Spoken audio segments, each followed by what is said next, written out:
Assalamu alaikum students, how are you? I hope you will be fine.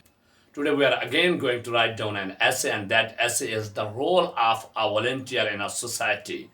How a volunteer has an impact in a society. Let's start. The role of a volunteer in a society. Volunteer is a man who freely offers himself for the welfare of a society. Volunteer freely undertakes tasks for the welfare and prosperity of the society. Volunteer actively participates for the welfare of the society. He offers his sincere services only for the sake of Allah Almighty.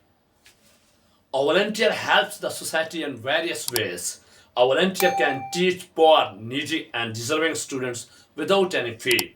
He actively plays his role for the sustainability of natural resources. He serves the humanity.